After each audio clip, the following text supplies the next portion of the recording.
ni ukuvuga ngo porogaramu ya Ndi Umunyarwanda yaje kuba ya Ndi Umunyarwanda.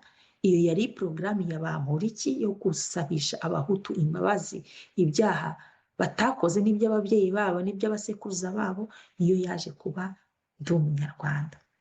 Byaje kurangira Mucyo wayoboraga icyo gihe CNLG atumiye Kizito Mihigo mu biro bye. Icyo gihe uwo Mucyo yabwiye Kizito Mihigo ko inkunga ye yari yagenewe nyine muri fondasiyo ye yo kujya muri ibyo ngibyo by'ubumwe n'ubwiyunge, kwamamaza ibyo bikorwa bye yakoraga muri gereza no mu mashuri, atakibonye ahubwo inkunga ye igiye guhabwa Bamporiki. Rero Bamporiki yaje kujya kubonana na First Lady ariwe Jeannette Kagame.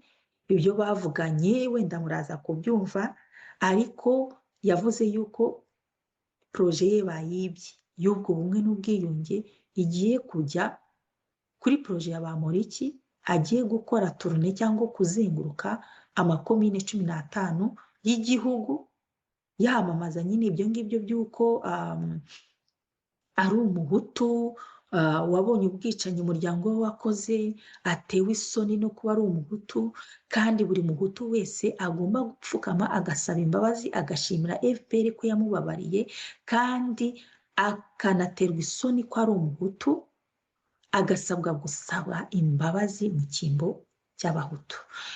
Ubwo rero Kizito Mihigo mu kiganiro yagiranye na Jean de Dieu Mucyo mu biro bye, yayoboraga icyo gihe CNLG mu 2000, ngira ngo hagati y'ibihumbi Kizito Mihigo yabonanye na Kagame mu 2011, hagati y'ibihumbi 2011 n'ibihumbi 2013 nibwo ibyo ngibyo byose byabaye. Hanyuma iyo nkunga ye barayideviya bayiha Bamporiki, bazenguruka ayo makomine. Icyo gihe Kizito Mihigo hano avuga yuko Bamporiki yajyanye na Mibirizi, uriya uririmba Mibirizi, akajyana na Kalisa, akajyana n'abandi bantu baturuka muri komine muri Cyangugu, Abanyacyangugu.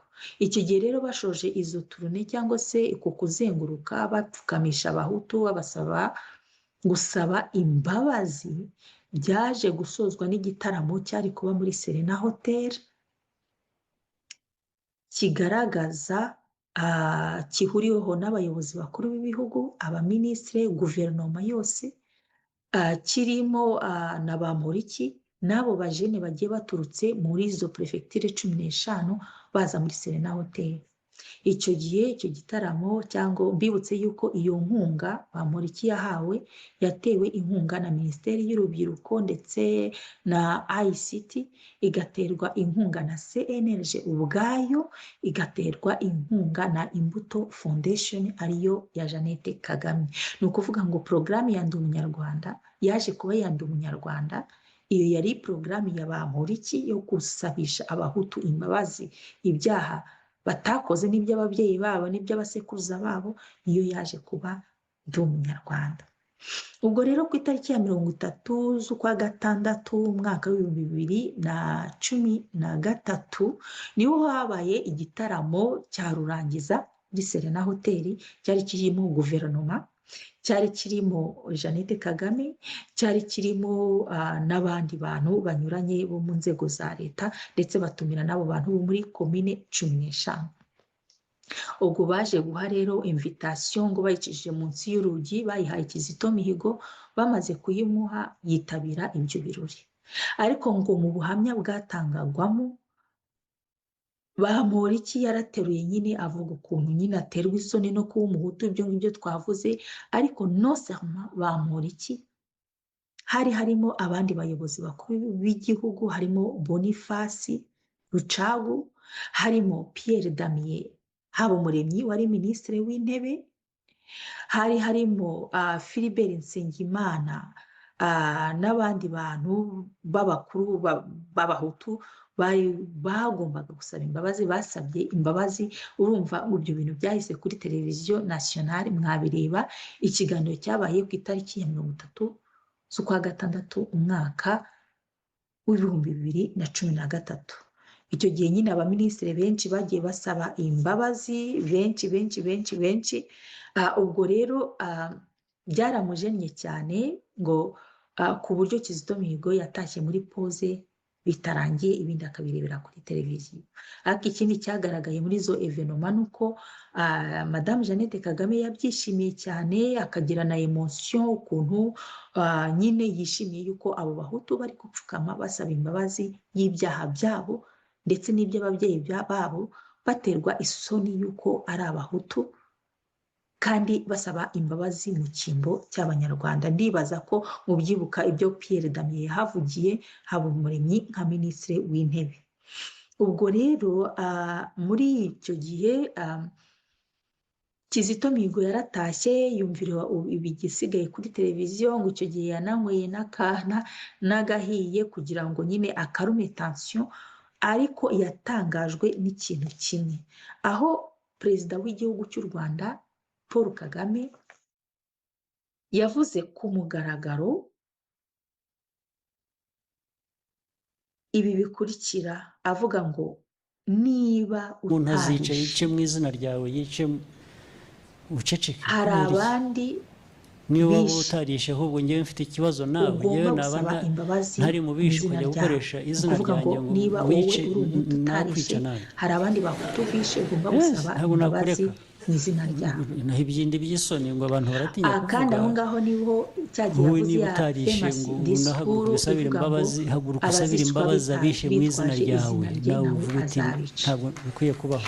Rero nyuma y'iyo tariki ya 30 z'ukwa gatandatu umwaka w'ibihumbi 2013, inkuru yahise iba kimomo.